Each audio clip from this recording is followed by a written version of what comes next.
Last week, I went to the barangay to get the ayuda that the City of Manila was giving away to all the seniors for the months of July, August, at September. And then, nung nakuha ko na yung ayuda ko, kumain ako ng maayos sa Kenny Rogers, umikot ng konti sa grocery, and then umuwi na. For dinner, I prepared sopas, air-fried chicken, and tortang talong.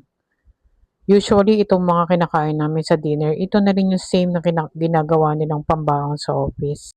Ang laking bagay din ng ayuda. Before, I never cared about getting any money dahil sumusweldo tayo sa trabaho. Pero now, everything you receive, you appreciate.